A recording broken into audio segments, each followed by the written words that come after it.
Hello and a very warm welcome to 3.0 TV. I am Vishakha Thakur. Here are the news headlines.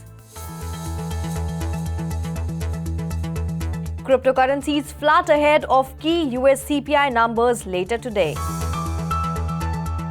BNY Mellon starts crypto custody service. Solana-based DeFi platform Mango hit by $100 million exploit. BNB Smart Chain to perform hard fork as fix for $100 million exploit.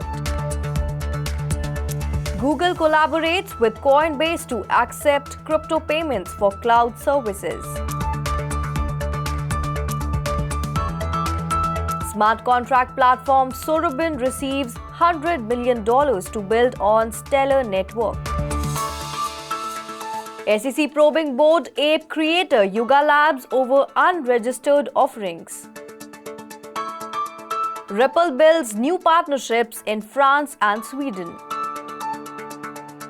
Bitcoin miner Greenidge expects Q3 losses of $20 million to $22 million amid CEO departure. Market maker GSR cuts staff amid crypto winter. And now the news in detail. Cryptocurrency markets were trading flat to positive on Wednesday as traders await the outcome of US CPI numbers that will set the tone of future rate hike trajectory. Markets have already priced in a 75 basis point Fed rate hike in November. The focus has shifted to December. Market proponents have cautioned a possibility of recession in the near future since US inflation data don't appear to be under control. Bitcoin was trading at $19,030, up 0.2%, while Ethereum, the second largest crypto, was up by 0.5%, trading at $1,283. IC15 index of cryptocurrencies was trading up by 0.4% at 27,492 points.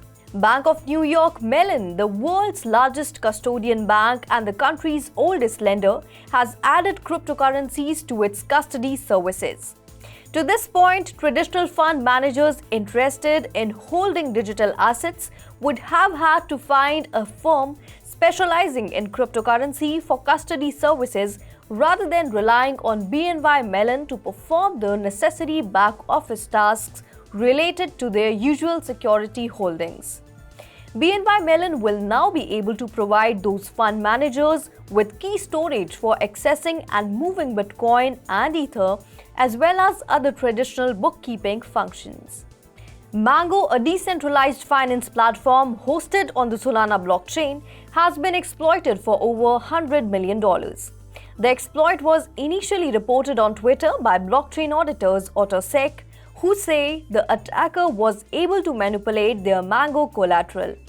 Mango confirmed the exploit in a tweet on Tuesday, stating that it was investigating an incident where a hacker was able to drain funds from Mango via an oracle price manipulation.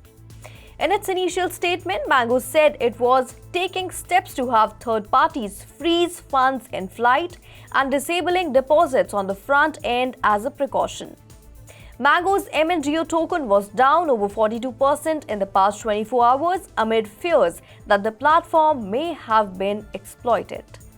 The BNB Smart Chain will hard fork this week to address the October 6 exploit, which drained an estimated $100 million from the platform.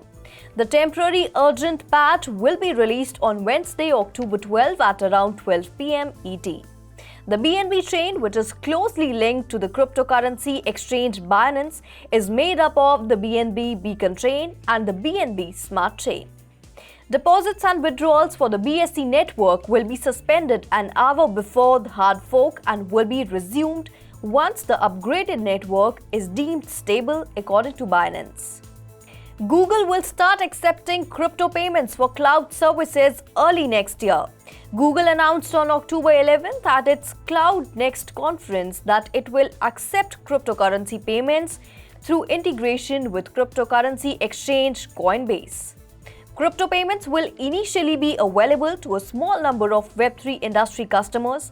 Coinbase Prime, Coinbase's custody service, will also be used by Google.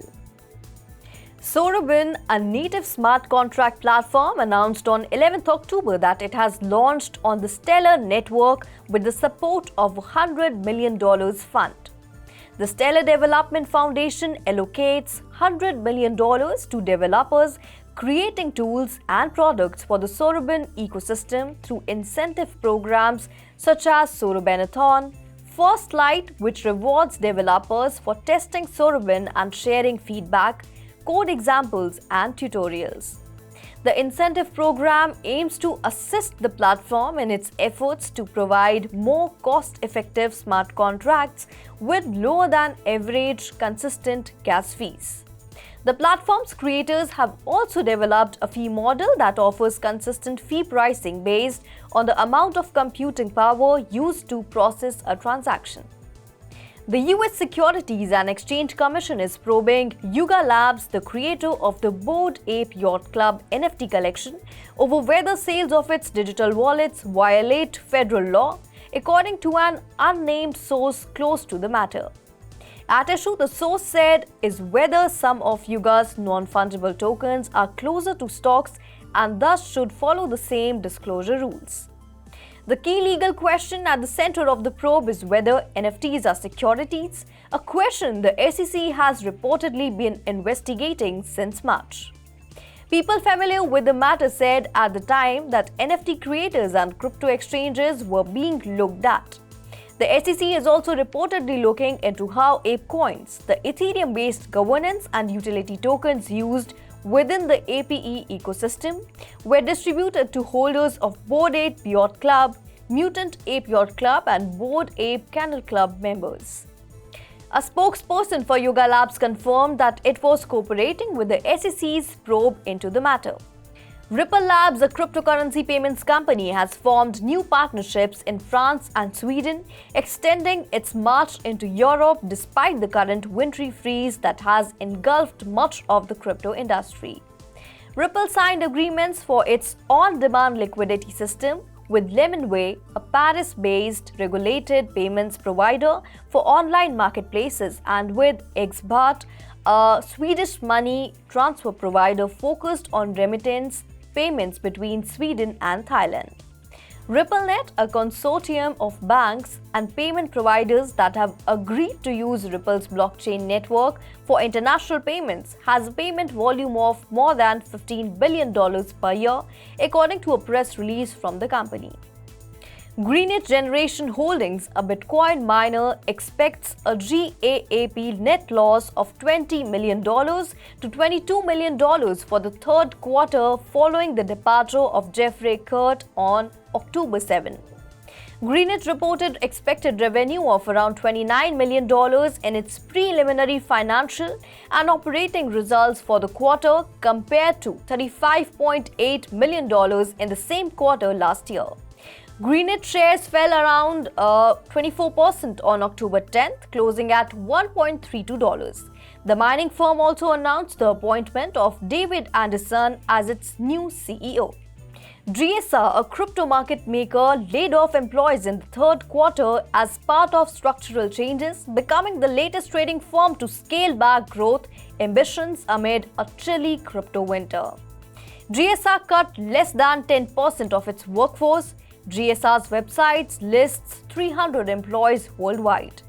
The tightening of the belt continues, a wave of layoffs that has engulfed crypto exchanges, staking companies and trading houses, all of which are attempting to navigate the market's prolonged sell-off. GSI is a liquidity provider, OTC and options trading desk, and investor with a pulse on the markets. That's all in the bulletin today. This is me, Vishakha, signing off for now. And for more such updates, do like, subscribe and share to 3.0 TV.